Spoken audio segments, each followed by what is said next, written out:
yourselves. Technologies evolve fast, and no solution will ever make us 100% safe. This will always be a race between drones and counter-drones, and we will not always be ahead. That's why civil defense, shelters and protective infrastructure must be developed alongside with a revised civil preparedness strategy. Our citizens must know what to do and where to go in the event of the drone attacks. So, let's hope for the best, but be ready for the worst. Thank you. Thank you very much, Mr. Pothnaks. Now, for the Commission, Madam Mitsatu. Thank you, honorable members. I thank Mr. Pozniak and the shadows for this important report and urgent call to action. Drone and counter-drone capacities are top Commission priorities. As the Commission and the HRVP presented in the Defense White Paper already 9 months ago and in the Defense Readiness Roadmap in October. The drone danger threatens all of Europe. It is part of the toolbox of hybrid warfare. And we've seen drone incursions and airspace violations in Poland, in the Baltic Seas, and also in Romania, the country that I know best. And we've seen drones disrupting airports all over Europe, drones threatening our critical infrastructure and EU's internal security. Russia and other malicious actors use drones to challenge our safety, our security, and our supply chains, and to test our defense readiness. They impact directly our citizens, for example, through spreading fear and through airport closures, and equally our economic actors, including critical entities. We must develop cutting-edge capacities to detect, to track, to identify, and to neutralize incoming drones. And we must use drones to deter and to defend. Learn from Ukraine, where drones halt the Russian advance on land and force the Russian Navy into its ports. Efficient drone defense needs integration and cooperation on radar surveillance, on command and control. In short, EU added value. That's why already last October we proposed flagship defense projects, complementing the work of the European capability coalitions. Flagships will be led by member states with the support of the Commission and of the HRVP. The European Drone Defense Initiative, to develop multi-layered, technologically advanced and interoperable counter-drone capabilities. And at the Helsinki summit in December, member states took steps forward on the Eastern Flank Watch flagship project to guard the eastern border on land, in the air, and at sea. Member states included drone and drone defense in their safe loan proposals. And €1 billion from the European Defence Fund is being used for drone and counter-drone prototypes. The new European Defence Industry Programme offers new money to de-risk investment and should be mobilized also in support of drone production. And EDIP will include measures to protect supply lines for crucial components. We strengthen supply lines also through the CHIPS Act, through STEP, and through the Critical Raw Materials Act. Drones, counter-drone systems, and other defense technology is evolving at an unprecedented speed. The battlefield is changing, and so must our defense industry. The EU Defense Innovation Scheme and the European Innovation Council, as well as the European Defense Hub for EU Defense Innovation, will continue supporting new defense actors so that we can develop drone and counter-drone technologies through the producer, developer, operator model. And we also set up the Tech Alliance, talented SMEs, startups, scale-ups that connect with member states. The first industry roundtable meeting was in November on drone defense. Also, we presented our European defense industry transformation roadmap to do more than build a better drone or a better tank, to build a better defense industry, a fully connected ecosystem linking innovators, industry to soldiers in the field. We must speed up, that is true. Our new pilot program, Agile, aims to cut development down to 6 to 12 months. We are learning from Ukraine. We have the most dynamic defense industry in Europe. In the Brave Tech EU initiative, sharing knowledge and linking EU to Ukrainian companies, and through the drone alliance that we are setting up with Ukraine. Also last week, we proposed 90 billion euros in loans for Ukraine. And I thank the Parliament for triggering the urgent procedure so that we can quickly get this to support Ukraine. Drones and their ecosystems offer opportunities not only for our defense, but also internal security, including border protection. In the face of recent incidents from drones against the security of critical infrastructures, there is a need to enhance the coordination, the ambition, and the visibility of our actions through a comprehensive approach. The Commission will soon come forward with an action plan which will cover the multidimensional aspects of drone and counter-drone capacity. Its objective will be to enhance EU's preparedness to prevent impactful incidents, to better detect malicious activities, and to deploy the right capacities so that we can respond faster to the threats. And drones also offer massive opportunities for our economies and for our societies. We already have one of the best legal frameworks for civil drones in the world. Last summer, 54 members of parliament asked us to make Europe a lead market on drones. And now we can make that happen. Because of dual use, what's good for civil drones will also be good for our defense. So let's work together so Europe can lead on drone industry and on drone defense for our benefit and for our protection. Thank you. Thank you, Madam Commissioner. On behalf of the APP Group, el señor Zoido.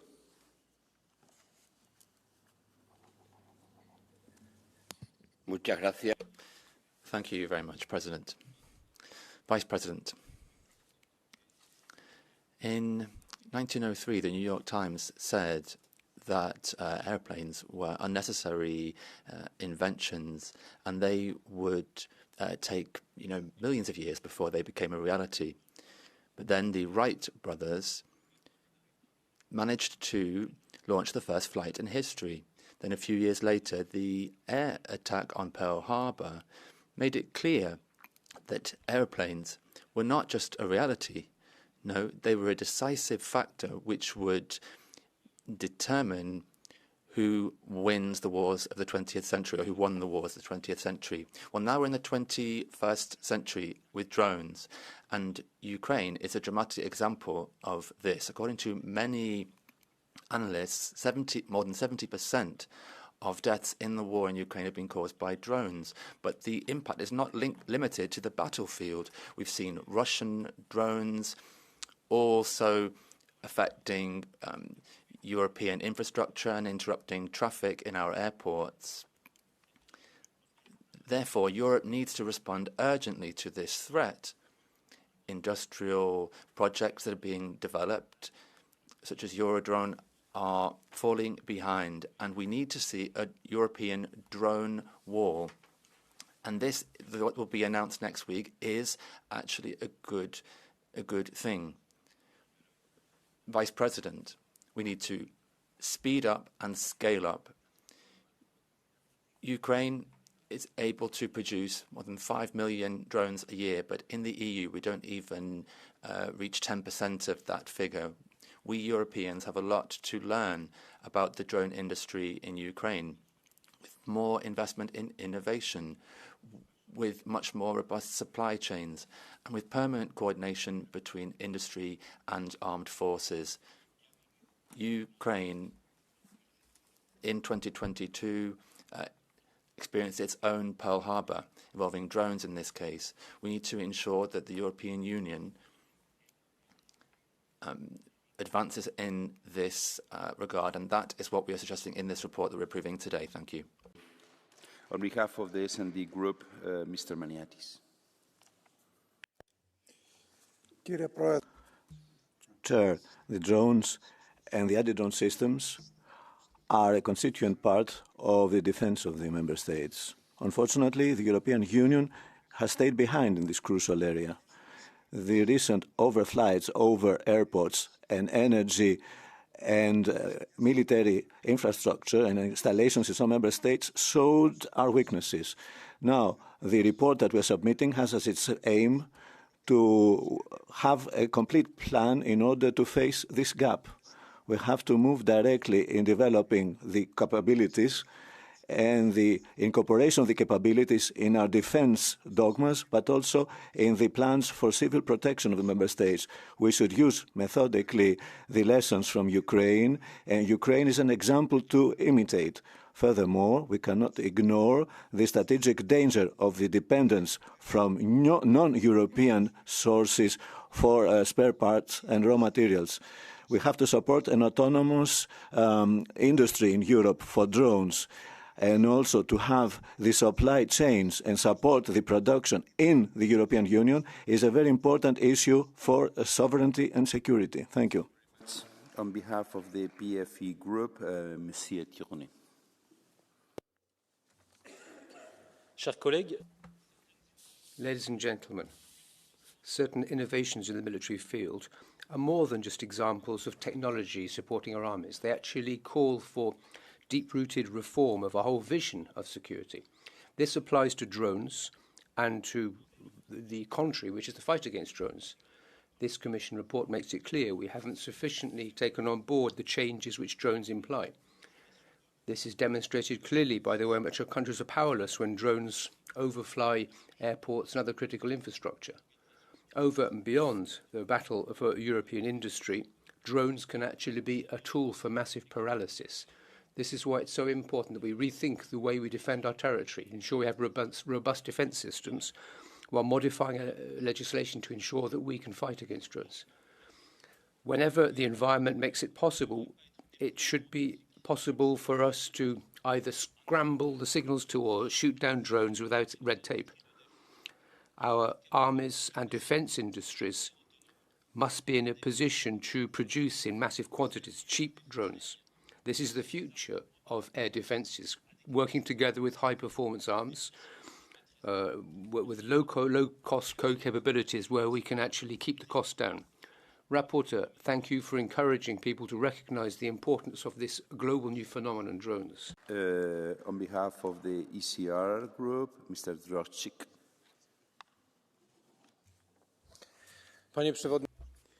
President, members of the House, the full-scale Russian aggression on Ukraine has radically changed the way we see security and the battlefield. Given that challenge, the EU countries have to look at three key challenges. First of all, building a sovereign industrial ecosystem. Our dependence on components from China for UAS is a problem. It's short-sightedness. Without a supply chain, we can't guarantee our security or autonomous production. We have to move production onto European territory and reinforce dual-use projects so that civil innovation can improve our military capacities. Next, adaptation. The current battlefield means that we need to radically change our systems so they can work more quickly.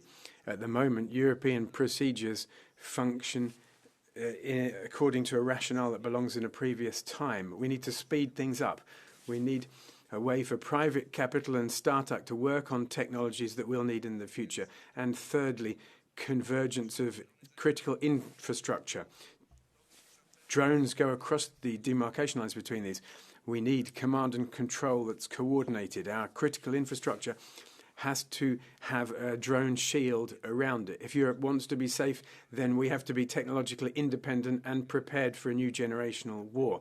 Let's use the Ukrainian experience in order to build a credible and effective deterrent capacity. Thank you.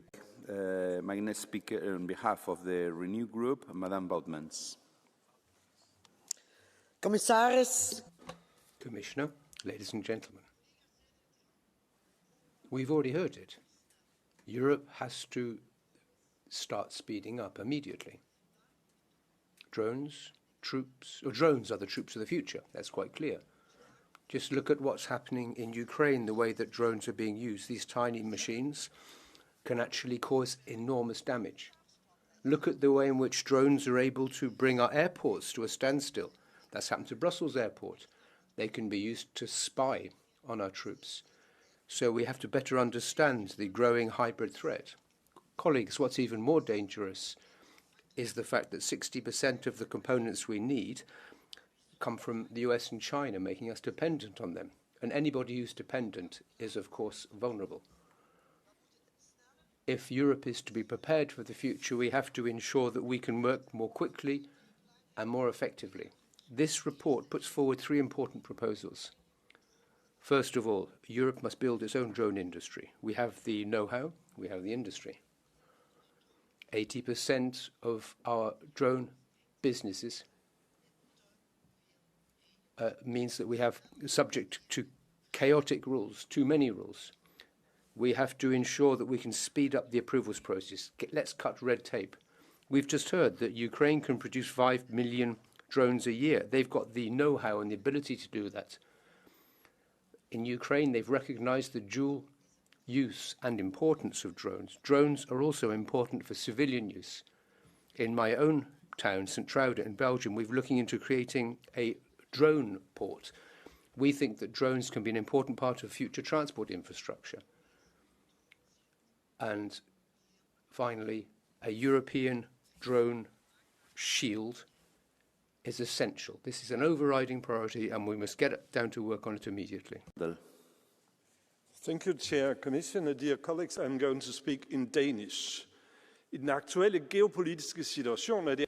In this geopolitical situation, we have to be able to supply ourselves. We must be independent of the US and China. China delivers 60% of components for drones today. We have to remember that drones are crucial to modern warfare, and we see that in Ukraine very clearly. So we need to build up a European drone production in a close cooperation with the Ukrainians, because they are the leaders here. Apart from military, we need to ensure that drones can be used for civil purposes and protect us. So we have to invest in anti-drone capacities so we're better able to fight hybrid attacks, like the ones we've seen at European airports. We need much more cooperation across Europe and much more standardization of our production. All of this is included in this report. That's why it's important, and I'm sure it will lead to concrete action. Thank you to the rapporteur for good cooperation. Dear colleague, on behalf of the left, Madame Monsieur. Merci, Monsieur le Président. Thank you very much, President. Colleagues, I am extremely disappointed. This report does pursue a legitimate objective, sovereignty for Europeans based on drones. We need a clear and ambitious roadmap for that in order to be able to use this technology in a fully autonomous manner. But every 4 paragraphs there's a reference to NATO. It is 78 times in total. This autonomy makes us more dependent on an organization controlled by the United States. And we've seen threats from Donald Trump against a member state of the European Union in recent weeks. And we would have secrets about our drones reaching the United States, for example. So this constant reference to NATO would remain in defense. Our regulations won't protect us. They will weaken us. And so, then in this text, when it deals with civilian drones, well, it's not enough either, because we have tabled amendments. This technology could be used to combat fires and other forms. But then, what about Frontex? It could be used to track migrants, for example. This is what the far right want to see. We defend a different vision, that is European security, which is not dependent on NATO, which is based on our sovereignty for the common good and for everybody's security. Merci, Madame. On behalf of the ESN group, Mr. Newhoff.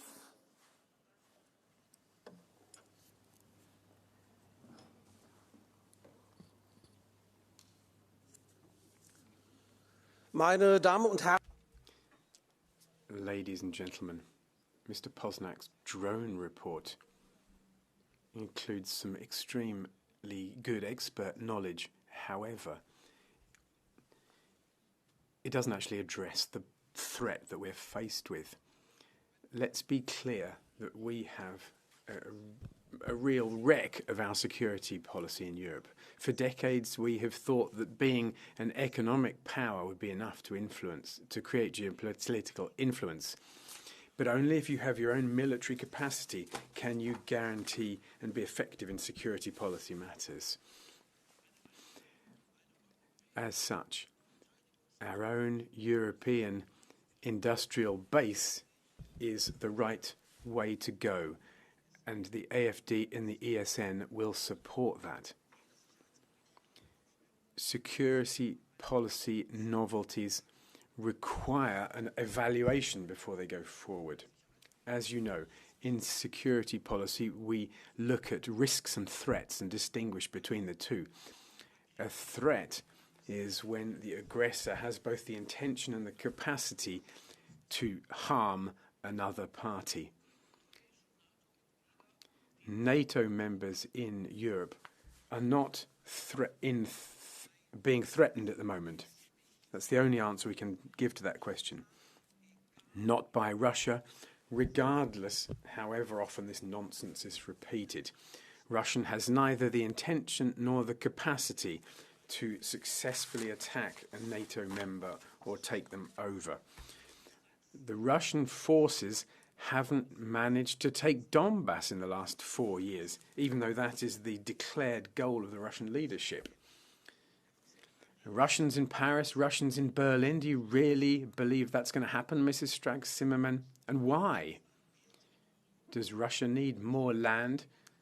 Does Russia need rare earths from Europe? Colleagues, this is an absurd scenario which is being used to intimidate our populations, push them to subservience.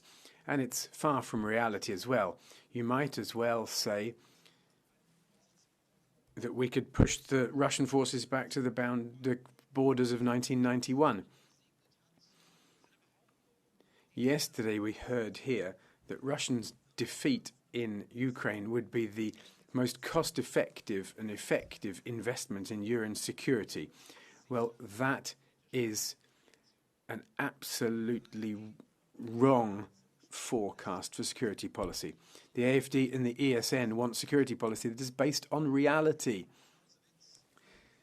Clausewitz, in his work on war, said that political and moral forces define success in battle, and particularly the will of the society behind one of the forces.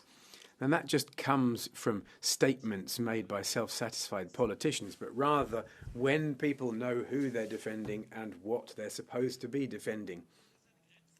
Europe that denies its borders, Europe that accepts mass illegal immigration, Europe that is just watching Islamification without stopping it.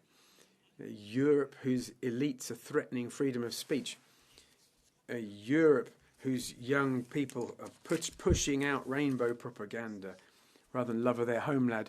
Europe that is being eaten up by fatigue of itself is not a Europe is going to create a population that wants to fight for its own survival. A survey in Germany said that only a small percentage of people would be ready to support the German army. 59 said no. At the Munich Security Conference, Minister Baer said very clearly that the biggest threat to Europe was not Russia or China, but a withdrawal from the fundamental values of Europe itself. Colleagues, whilst the political elite in Europe, and that includes us here in the Parliament, deny our own culture, then young people will not be ready to defend Europe. We have to know what we're fighting for, and only then we'll be able to build up the military capacity that Mr. Posnax has so impressively listed in his report. Thank you. Thank you very much, Mr. Neuhoff. Now we jump in the second part of the debate. My first speaker is el señor De Meo. Grazie, Presidente. Thank you, President. When we say the world has changed, we have to start by recognizing that the types of menaces have changed and the consequences for our security. The war in Ukraine and the presence of drones unimpeded in our skies shows that we have to change the way we operate. Today, unmanned vehicles can enable us to monitor airspace, to survey critical infrastructure, data centers, etc. So we should be able to respond quickly in this emergency situation. To do this, we have to have an industrial policy which is strong and powerful, enable us to reinforce our strategic autonomy and to develop dual-use technology, used both by defence and civil protection. In today's world, the European Union can't allow itself just to follow change. We have to initiate it. We have to integrate have a more integrated air defence, bringing on board military and civilian technology. Europe has to remain faithful to its values and recognise that the world is changing. Mi siguiente orador es el señor Cepeda. Mr. Cepeda is next. You have the floor. Muchas gracias, querido. Thank you very much, President, dear friend, Commissioner. Europe is at war. We have trade wars, we have kinetic warfare, we have hybrid war as well. But the reality is, it's good to look at space in this report. If we think about kinetic warfare in trenches in the past, now we think of wars like Star Wars, where we're using drones. It's also important to look at the cost of drones. Russian drones, kamikaze shell drones, cost $50,000.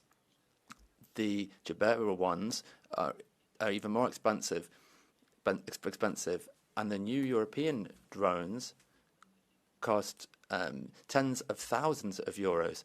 We need to really reach that level because it's vital to think about a whole network.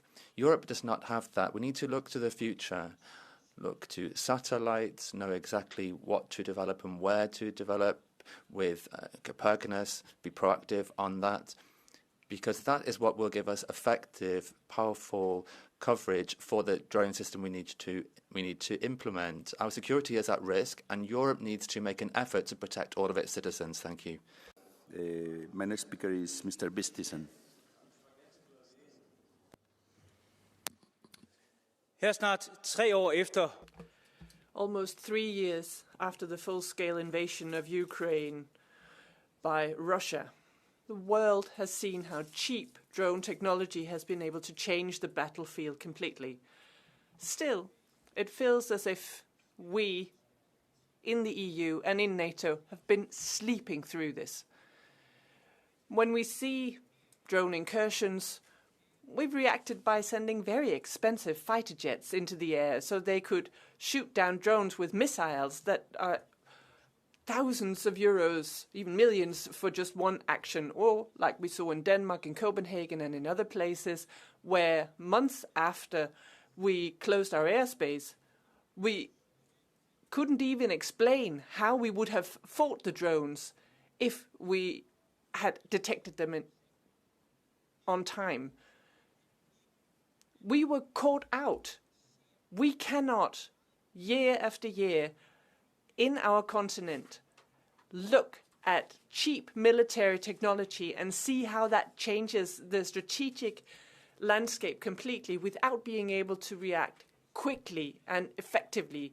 One of the biggest weaknesses the war in Ukraine has shown about Europe is that our market is not adaptive.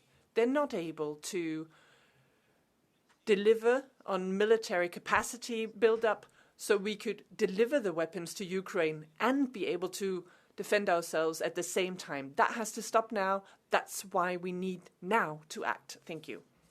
Mr. Ciccioli.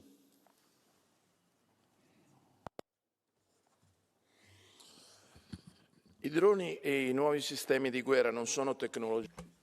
drones and new warfare technology are not future technologies. They're already at the very heart of current conflicts in Ukraine and the Middle East. Those actors who can control their airspace have a strategic advantage. We have to integrate drones, cyber systems, and artificial intelligence. Recent conflicts have given us a clear message. Drones have brought down the cost of war. They've increased lethality. They've made even major powers vulnerable. But they've also enabled offensive forces to reduce losses. Drones can be used to attack armoured vehicles, to attack critical infrastructure, to paralyse an airport or a military base. This means deterrence requires drones. Europe is vulnerable because of our technological dependency on other powers, but also because of a lack of capacity for military intelligence. We have to step up our act. We have to ensure that anti-drone technology become part of our industrial strategy. When it comes to control of the drones, humans must remain at the centre. If Europe imposes rigid values, while other actors show a lack of values, we will be in a difficult situation. The time has come for us to be pragmatic rather than ideological. Madam Char.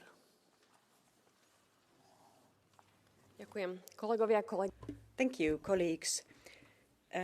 What we have ahead of us is a great strategy that is supposed to prepare the EU for drone threats. I don't need to assure you that I certainly support this strategy. We need it to be ambitious, especially at times when we talk about the destruction or that the transatlantic security is being shaken in its foundations. But the problem is elsewhere. For instance, in Slovakia, our government, the defense minister, when discussing drones, he refuses to even mention the Russian threat, and he's apparently not the only one. Ideally, he would like to ensure the anti-drone protection using his friends and business deals for them without the EU interfering. I would like to assure our European partners that Slovakia or Hungary, we are not our prime ministers, we are not Fico, we are not Orban. When these governments are out of office, we will be prepared to join the European defence, the anti-drone walls. We have great companies, great experts. Don't turn away from Slovakia and other countries, because Slovaks do not want to be a black hole of Europe, and certainly not a hole in European defence. Thank you. Madam. Mr. Stakis.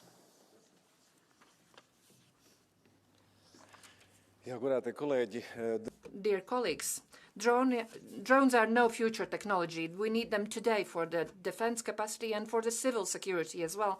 What we see that Russia attacks us with drones, it attacks our infrastructure. And in order to paralyze airports, it is very easy to use. We have to be able to react quickly and effectively. Latvia is a very good example how a very small country can become a major country in drone capacity. We, with our allies, have created a drone coalition, and we already provide Ukraine with hundreds of thousands of drones and €1 billion financing. We use these investments to afterwards provide benefit for all Europe. There are in Latvia produced anti-drone technologies that are then exported to the whole of EU. And Belgium, for example, benefits from that. Latvia also provides for the biggest drone testing infrastructure in one of our regions. We have created a drone center where new technologies are tested together with scientists on the basis of the experience in Ukraine. And it's one of the examples of the possibilities Europe can enjoy. We have to develop our own drone capacity. Thank you. Thank you very much, dear colleague. Mr. Tovary. President, Commissioner, dear colleagues, drones are not a silver bullet that will win wars or solve our defense issues, but they are here to stay, creating both threats and possibilities to our security and defense. Therefore, we need to be much better in developing them, producing them, using them, and also countering them. But as this report tells us, we have one big problem in this, and it is China. China is a major producer of drone components and materials, and it is using its position to control the markets. At the same time, China is supporting Russia's war industry and helps Russia to produce drones and missiles that are used to kill and maim Ukrainian soldiers and civilians. We need to get rid of this dependence on Chinese products so that we can't be blackmailed, and we need to sanction Chinese and other countries' companies and actors supporting Russia's illegal war in Ukraine. This will help Ukraine's defense and also win time for us when we are building our own capabilities. And we need to remember that even though Russia is currently not able to seriously threaten Europe, Putin's will to do so has not gone away. Therefore, we need to build European counter-UAV capabilities against future Russian threats as soon as possible. Thank you. Thank you very much, Mr. Picula. Thank you, Mr. Chairman, Madam Commissioner. Nowadays, drones have become most critical weapons in modern warfare. In a brutal aggression of Russia on Ukraine, they now account for nearly 3/4 of recent casualties. Drone warfare is therefore a fundamental transformation of how wars are fought and the challenge for the EU to adapt its defense capabilities. We need to learn lessons from that, and we must strengthen our cooperation with Ukraine to learn best practices. Unfortunately, drones have also been used recently as very dangerous provocations, violating airspace of several EU member states and causing a lot of damages. This method of undermining the European Union goes hand in hand with hybrid threats, disinformation and interference. Therefore, it's a must to expand our counter-drone capabilities, particularly by investing in training and operational expertise, as well as adapting to new challenges. The absolute necessity needs to be to protect our critical and vulnerable infrastructure while boosting resilience. Thank you. Thank you, dear colleague, Mr. Nikolic. Monsieur. Il y a 2 mois.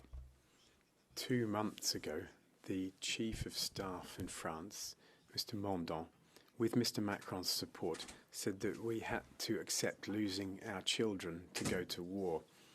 It's a shocking statement, but it shows a lack of foresight about what the war in the future will look like. A tank for millions can be destroyed by a drone that costs just 1,000. Thousands of soldiers are dying under a rain of grenades dropped by drones. Only poor countries will see their young people die in war. The great powers will fight with drones in order to save lives and to be more effective. Ukraine and Russia have 4 million drones each. China has 8 million, and the US is going to catch up to the tune of 1 million drones per year. We in Europe, in France, ordered only 1,000 last year. The war tomorrow will depend on the number of factories 4.0 we have, not the number of people who shed their blood on the battlefield. Mr. Coles, you have the floor. Dear colleagues, first, congratulations to the rapporteur, Readiness Pozniaks, on a strong report. It matters that this is led by a Latvian. On the EU's eastern frontier, capability matters more than intent. My years in the National Guard and in politics have taught me this. Drones matter because they change tempo. Whoever sees first, decides first, and can act first. Ukraine shows that clearly. Speed, iteration, and integration beats perfection. What this report gets right is its focus on systems. Compatibility and interoperability now decide advantage. How well sensors, autonomy, and command connect. Europe has strong technology, but without alignment, multiplied force never become one. Here is the core mission. Agree on common European standards for autonomous and interoperable drone systems first. Architecture before mass production. Software before scale. If we lock in fragmentation, we lock in delay. If we build common systems, capability follows. Thank you. Thank you very much, dear colleague, Madame Kalsprou.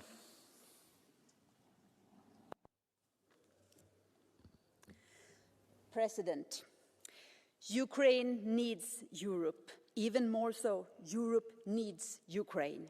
Since the full-scale invasion, Ukraine has developed and scaled up an extraordinary drone industry, a cutting-edge expertise in modern warfare, unlike anything we've seen before.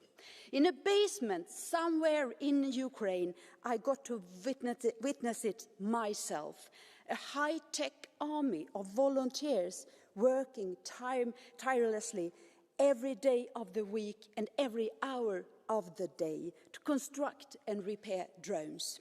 To face the Russian threat to Europe, we must work together with them. Russia might be bigger, but Ukraine is smarter. Slava Ukraini. Thank you very much, dear colleague. Mr. Van Lashet, you have the floor. Dear colleagues, around 10 years ago, Volt was founded. Since then, we've called for a European army. Since then, people have called us naive. Naive when we said that hiding behind the US was not an appropriate defense strategy. But now, Putin's drones fly over Europe, and American noose tightens over Greenland, and NATO is crumbling. And the only naive thing is thinking that we can go without a European army. We don't even have our own command headquarters. Dealing with today's global dangers with yesterday's national armies is like bringing a bayonet to a drone fight. So while I applaud this action plan for European drones, we must do more to be fit for today's security challenges. Replace American generals' software and weapons with European alternatives. Start with the European countries that want to move fast and combine their militaries. Others can join later. And finally, start to build a real European army to defend the United States of Europe. Opinion polls show Europeans want this. So let's not wait for war to unite us. Let's unite to prevent war. Thank you. Thank you very much. Mr. Serva. Szanowni Państwo. Ladies and gentlemen, this topic is not an academic one for us. In Poland, this is a real issue that affects our preparedness. On the 9th to 10th of December last year, there was a massive incursion into Polish airspace by drones. Unmanned vehicles are used for a number of tasks and are essential for our armed forces. The report is right to underline UAS capacities, and this activity means strategic partnerships between member states. What the EU can offer is money. We in Poland want to use the SAFE instrument to its full extent, and as part of that, we will also develop an anti-drone system. So I thank you, Commissioner, for that initiative. Dear colleague, my next speaker is Mr. Dinku. Thank you very much. Madam Vice President, colleagues, warfare has changed. Drones have become predominant, and they can be very effective, but we have a critical dependence on external suppliers for semiconductors, for batteries. Our rules are much slower than technology. The Parliament needs to do several things. We need to have a joint procurement at European level, which is swift and interoperable. And we also need to have clear rules when it comes to military intelligence. It's about speed. It's about our coordination, our ability to be able to react quickly, because delays can cost us dear. Over the past few years in Europe, the European Commission has promoted the European Drone Defence Initiative, and this is part of the 2030 roadmap, and the Eastern Flank Watch as well. These concepts are being devised, but they need to become operational now. Monsieur le Président, chers collègues. President, ladies and gentlemen, the war in Ukraine has settled the debate. Drones are a central part of modern warfare. Cheap, effective, decisive. This, however, should not act as a pretext to bring back to life an old illusion, the idea of European defence. We are opposed to that. Defence is a national power. using their armies and based on their sovereignty. However, it's essential that we invest in research and production of drones for our armies and for defence of our national infrastructure. Europe is currently dependent on foreign powers when it comes to procuring essential military technology. This is a major strategic vulnerability. The response to this is not centralisation in Brussels. The real response is reindustrialisation, support for our SMEs, European priority when it comes to procurement. Sovereignty can't be delegated. It must be built and then defended. Thank you very much. Mr. Bartluka, you have the floor.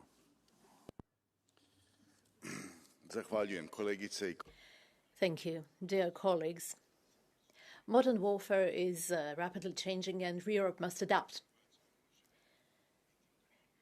Croatia can serve as an example in many aspects. We need to stress that we have a large experience in conducting warfare because Serbia imposed war on us in the 90s. And here we learned to use drones.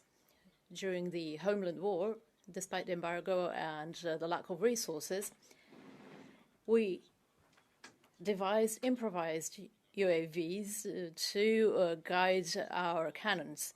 And these experiences have served to plan military operations.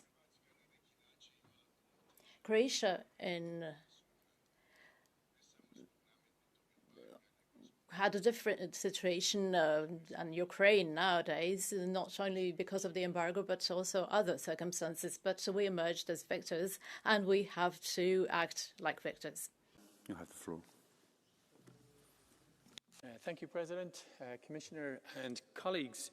I very much agree with the sentiments of this report and the statements of other MEPs to the effect of the extraordinary changes that drone technology has had on security and defence policy, but also on wider industry. And our own capacity here in the European Union is being constantly tested. At least 10 countries have detected drones near airports and military units. The suspect, of course, is an imperialist Kremlin that believes that Europe is unprepared. In my own country, as we prepare for the assumption of the presidency later this year, the ability to counter drone incursion takes on urgency. Ireland has already seen suspected Russian drone activity in the vicinity of Dublin Airport during President Zelensky's visit to Ireland in December of last year. It is entirely reasonable to expect this to increase as Ireland hosts world leaders during the presidency in the second half of the year. I very much welcome EU support for dual-use technology through EU financial instruments and urge the Irish Government to make the necessary legislative changes that would allow a whole-of-government approach to invest in and support for such technology. Thank you. Thank you very much, dear colleague. Mr. Becky, you have the floor.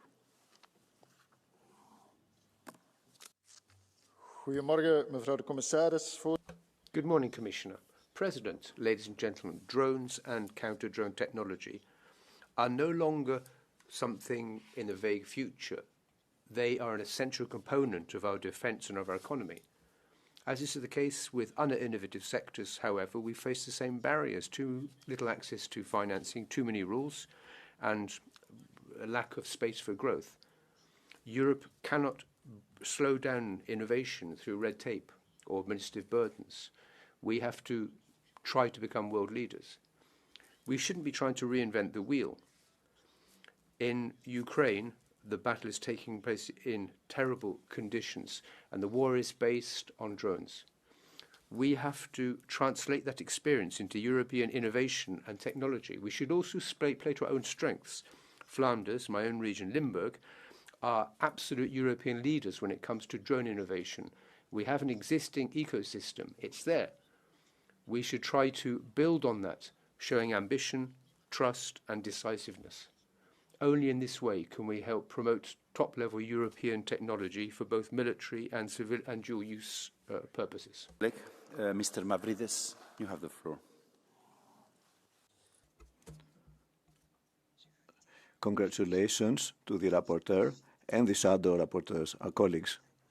Geopolitical developments, technology, and the experience of Ukraine make the use of drones as a definitive means in the modern war of hybrid attacks and conflicts. Recent attacks against member states with drones, from Russia to Poland, up to the occupying forces of Turkey in Cyprus, showed our weakness. Our weakness needs to make us adapt our defense industry in order to protect our borders and our citizens. We have to support the European industry, and we have to stop our dependence from external factors. Already, the European SMEs are occupied in this sector, and with certainty, I know that in my country, in Cyprus, this is taking place. But we have to support, through simplification of the procedures, these companies to have more easy financing and cooperation between big and smaller companies from different member states. We need a defense Europe, a defense of Europe with a defense industry. Thank you. Madame Fourier.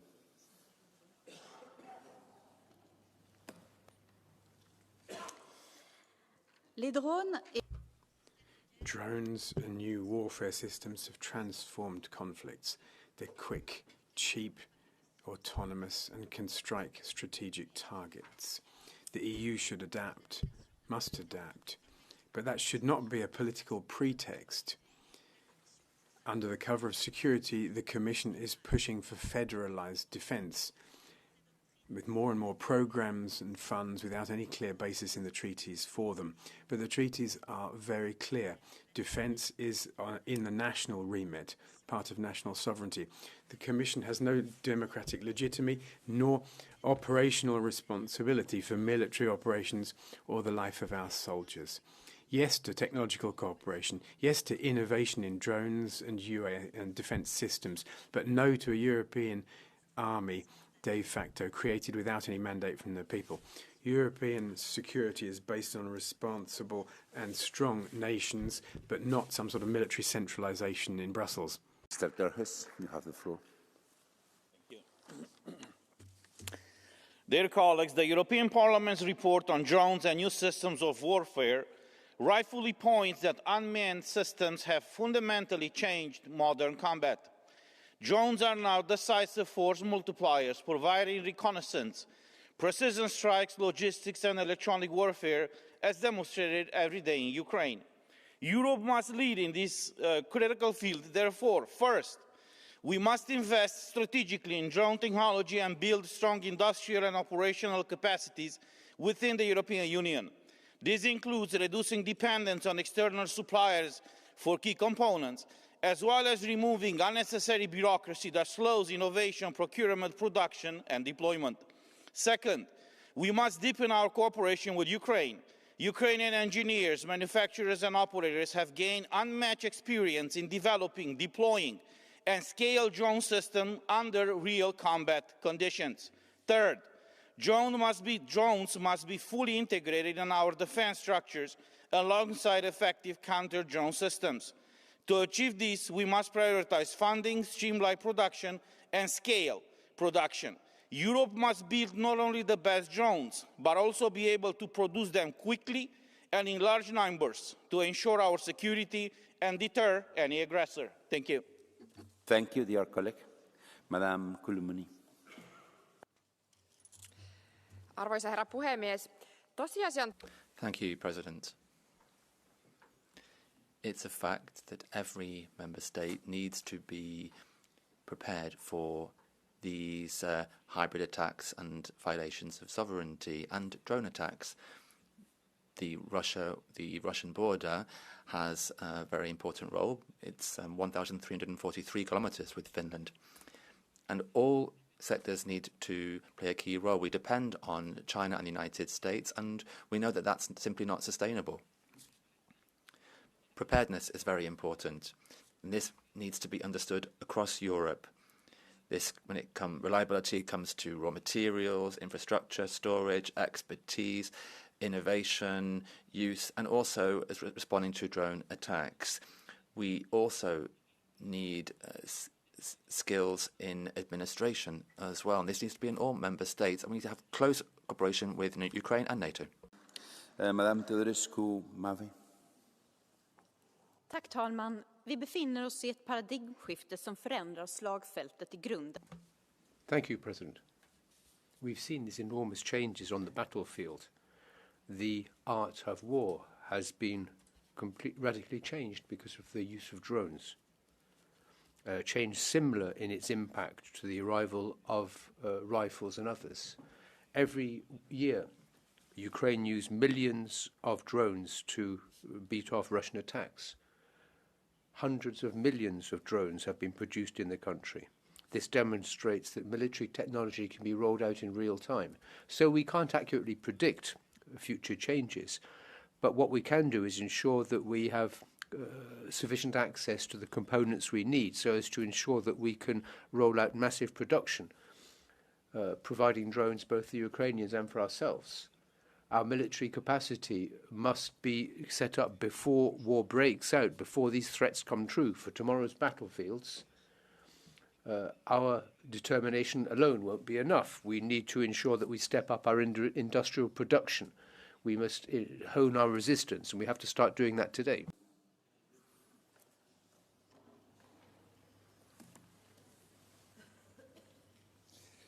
Arvoisa puhemies, Ukraina. Thank you very much, President. The war in Ukraine has shown starkly just how warfare has changed. Drones are no longer the technology of the future. They are reality of today. They affect the battlefield, civilian safety, and defence capabilities of Europe as a whole. The European Union needs to take this development very seriously. We need to bolster our own expertise quickly, and we need to bolster our own defence capabilities as well. We need to have resources for countering drones where the threats are greatest, especially on the eastern border of the European Union. This report is an important step towards a common vision in Europe. European security cannot be outsourced. We need to be able to protect ourselves, our citizens, our values, and peace in Europe. Thank you. Dear colleague, Madame Tissot.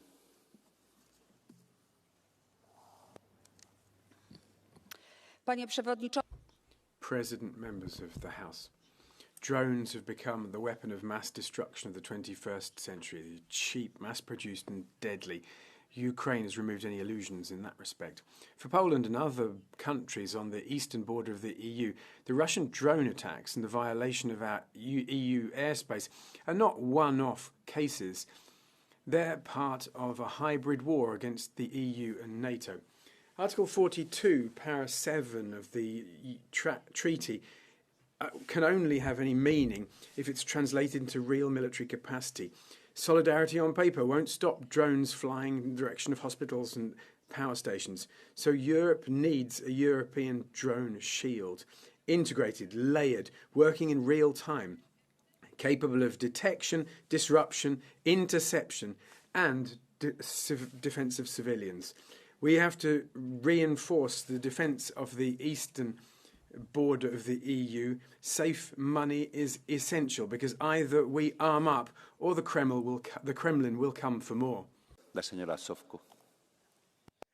Coming back to a previous speech, I read you an article of Newsweek many years ago. At a secluded military base on Croatia's Adriatic coast, an unpiloted CA plane rolled down the runway, then climbed slowly over tall pine trees and headed into hostile airspace.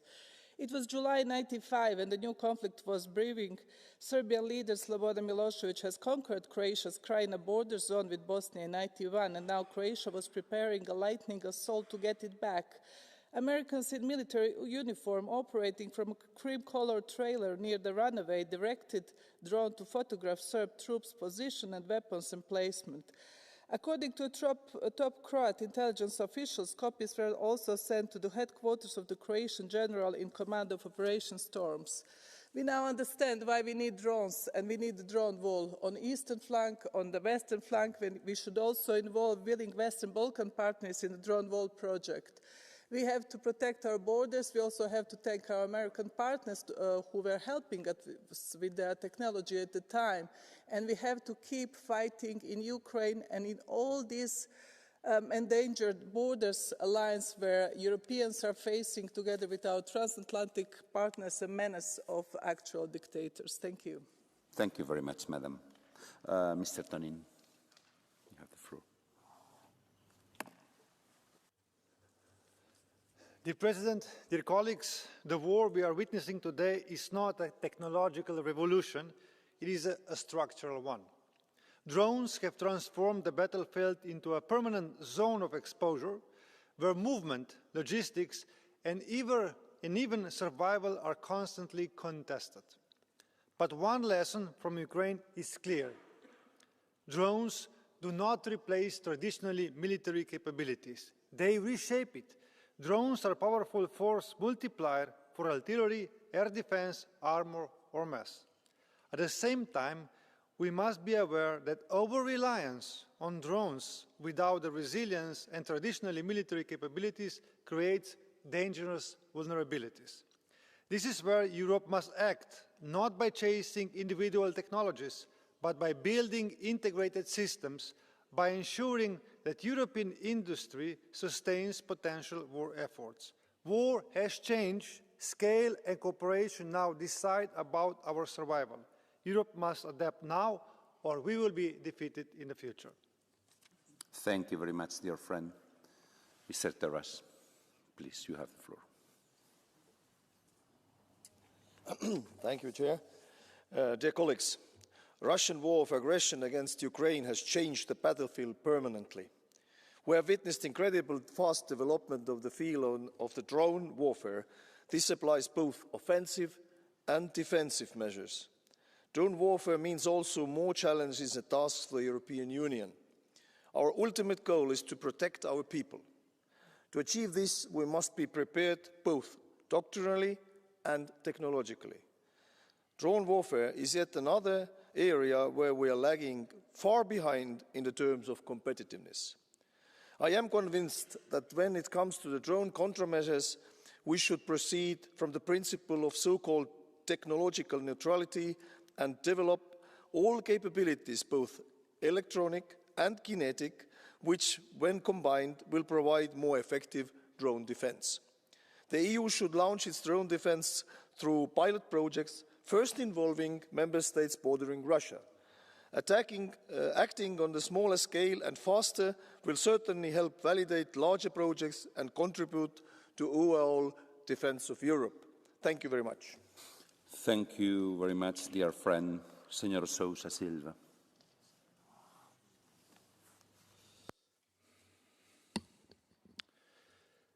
Senhor Presidente, Senhora Comissária, caros colegas. Commissioner, colleagues, drones today represent a complete change in defense.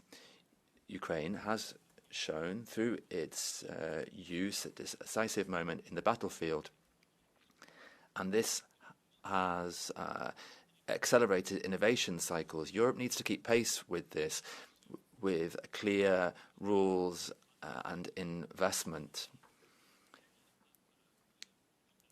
There is a realistic way to create technology clusters, skilled jobs, and European value chains involving SMEs and startups at all times. This is a clearly dual-use sector. Defence, yes, but also civil protection to combat fires, search and rescue operations, maritime operations, and also border control. Investing in drones means investing in our resilience, our defence, our competitiveness, but above all, in our sovereignty. Thank you. Tengo dos peticiones de Catch the Eye. I have two requests under Catch the Eye. The first is for Juan Fernando López Aguilar, my friend. Presidente Pons. Thank you, President. Commissioner Minsato, this is a very important debate. We talk about speeding up development of the European drone industry. There are three ideas I'll share with you. First of all, it is indeed essential that we accelerate work to create this European anti-drone wall. Even more important, though, is identifying the threats. We've seen the way in which airports can be brought to a standstill by just one drone. We don't know who is doing this. Was it a state actor, Russia, a non-state actor, a criminal gang, or just some reckless private individual? Next, it's important to stress the need to allocate capabilities. We have 27 member states which are very different. We can't all invest the same amount. It's important that each member state do what it's best at, so as to ensure that we can work together to strengthen the European drone industry. Thirdly, we're not just talking about the military defensive uses of this technology. Clearly, the European Parliament has shown in recent months that it's obsessed by defence. However, we should also be focusing on the civil and dual uses of drones to protect our population. Promoting the defence industry cannot come at the expense of cohesion, regional policy, and other policy areas which characterise the European Union. Thank you.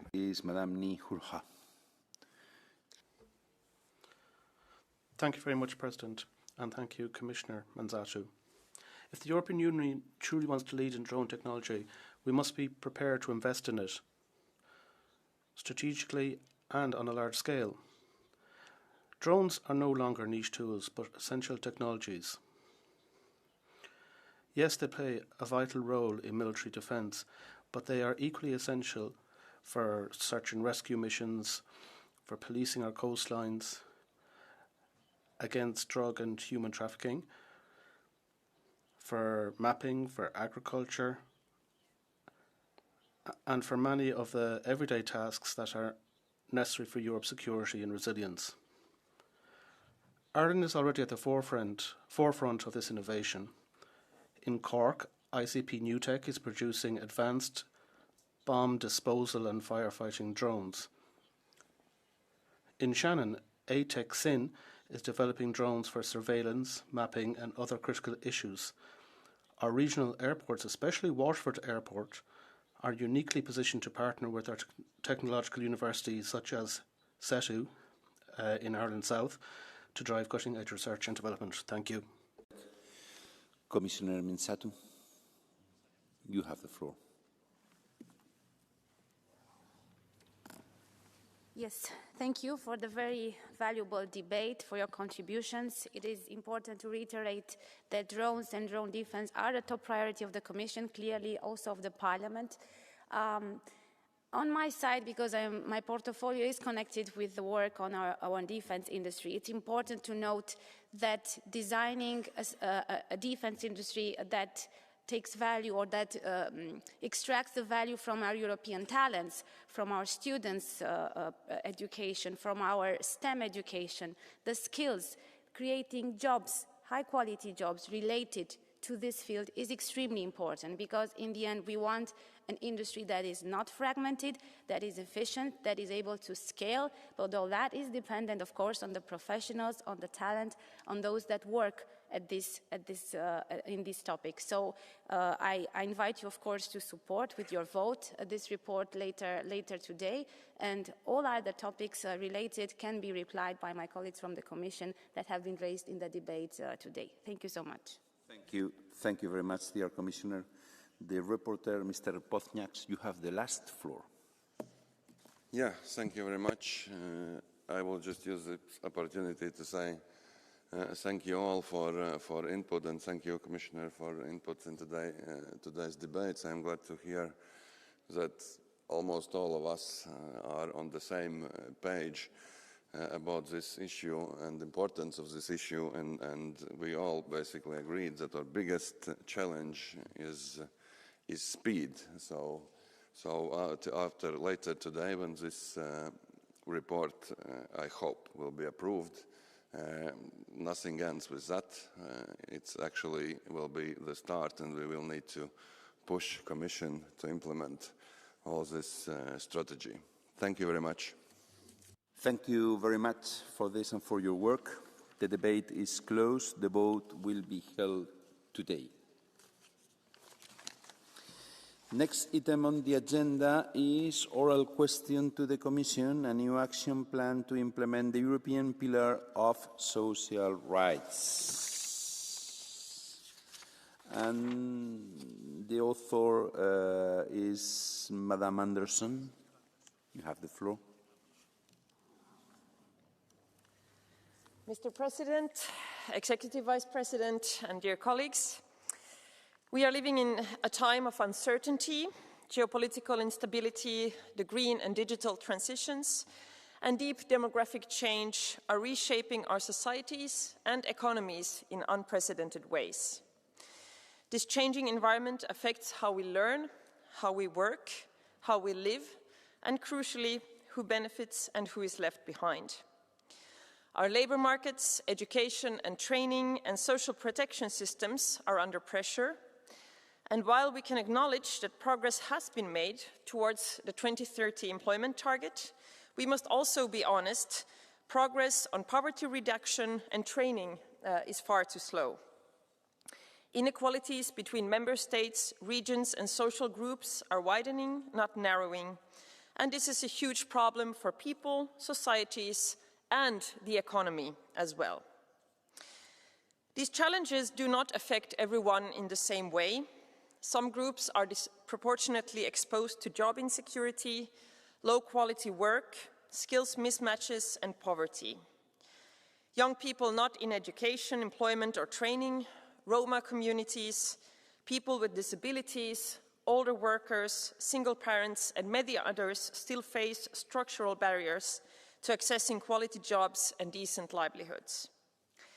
And this is happening at the very moment when employers in many countries across Europe report growing labor and skills shortages. Against this background, Parliament would like to ask the Commission how it intends to respond in a way that is ambitious enough, coherent, and socially just. First, on access to labor markets and quality jobs. How will the Commission address the unequal social impact of the green and digital transitions in the new European Pillar of Social Rights Action Plan? How will it ensure that these transitions become a pathway to inclusion? Second, on working conditions and labour mobility. Fair labour mobility and decent working conditions are essential for a functioning internal market and for social cohesion. Yet too many workers still face exploitation, insecurity, and unequal treatment. What measures does the Commission envisage to ensure fair labour mobility and decent working conditions for all? Third, on homelessness and housing. Homelessness is one of the most extreme forms of social exclusion, and it is rising in many member states. This is unacceptable in a union that claims to put people at its centre. How will the Commission combat homelessness and intend to honour its political commitment to end homelessness by 2030 through the European Affordable Housing Plan and beyond? And fourth, on financing and governance. None of these objectives can be achieved without adequate, stable and predictable funding. How will the Commission ensure consistent and sufficient financial resources to deliver on the objectives of the European Pillar of Social Rights in the context of the next multi-annual financial framework and its proposed new structure? Will social conditionalities for EU funding be strengthened and effectively enforced? And what methodology will the Commission use to track national social spending under the next MFF so that commitments translate into real investment in people? I will close by saying that in the committee's view, the new action plan to implement the European Pillar of Social Rights must not become a catalogue of good intentions. It must be a plan for concrete action backed by legislation, by funding and by accountability. The European social model must continue to be at the heart of the European project, and the Parliament expects clear answers, concrete measures and a credible timeline. Thank you very much. Thank you very much, Madam Anderson. Commissioner Minsatu.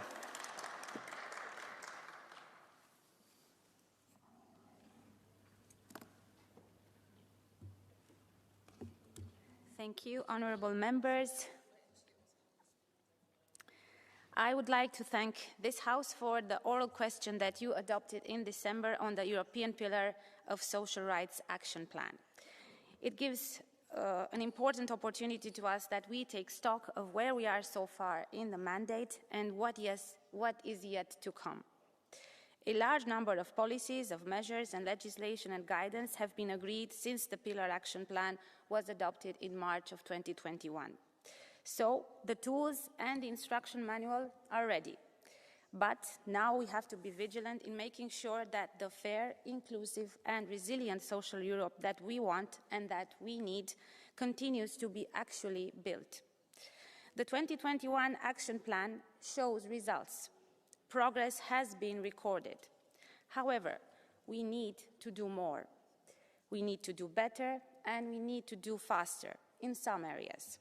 Therefore, the full implementation of the 2021 Action Plan remains an imperative. Some people might believe that the commitments made 5 years ago to strengthen labour rights and social protections in the European Union are no longer a priority, with global developments and the associated more pressing matters always on our doorstep. But I believe that the opposite must be true. If we want to increase our resilience and our competitiveness, and I've said it numerous times, Europe needs to embrace even more tightly the values on which it was built, of equality, of fairness, and of opportunity. Last year, the Commission carried out a review of the 2021 Action Plan to understand what has worked well, if there are gaps, and where future possibilities and priorities should lie. We are currently analysing the results and finalising this review. While the impacts on the ground of the Action Plan are unfolding, the feedback we received confirmed the importance and the relevance of our pillar. Meanwhile, we have adopted during this mandate a number of key initiatives. In December, we adopted the Quality Jobs Roadmap, giving a clear message that every job in Europe must be a quality job.